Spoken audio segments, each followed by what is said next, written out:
తెలంగాణ వ్యాప్తంగా 70 లక్షల మందికి పైగా కంటి పరీక్షలు నిర్వహిస్తున్నట్లు మంత్రి హరీష్ రావు తెలిపారు. గజ్వేల్ పట్టణంలోని కంటి వెలుగు పరీక్షా కేంద్రాన్ని ఆయన ఆకస్మికంగా పరిశీలించారు. ఇప్పటివరకు 12 లక్షల మందికి పైగా కంటి అద్దాలు పంపిణీ చేశామని మంత్రి తెలిపారు.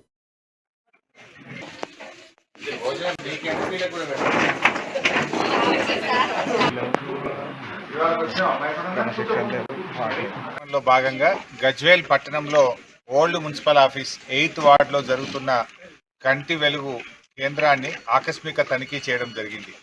సో ఈ కంటి వెలుగు కార్యక్రమం ఎలా జరుగుతూ ఉంది, సజావుగా జరుగుతూ ఉందా లేదా అని ఆకస్మికంగా ఈరోజు గజ్వేల్లో ఈ కంటి వెలుగు క్షేత్రాన్ని సందర్శించడం జరిగింది.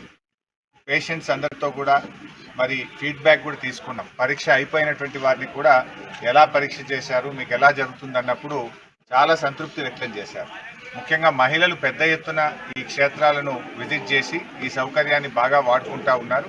మరి నాకు కూడా మహిళలతో మాట్లాడిన తర్వాత ఎంతో సంతృప్తి కలిగింది. ముఖ్యంగా మహిళలు చాలా ఓపికగా చూస్తూ ఉన్నారు. మేము అడిగిన అన్ని ప్రశ్నలకు సమాధానం చెప్తున్నారు.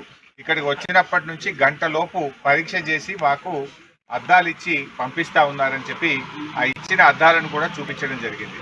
ఇంకా కొంతమంది అయితే ప్రిస్క్రిప్షన్ గ్లాసెస్ మాకు 15 రోజుల్లోగా తయారు చేసి తిరిగి మా ఇంటికి తెచ్చిస్తామన్నారు.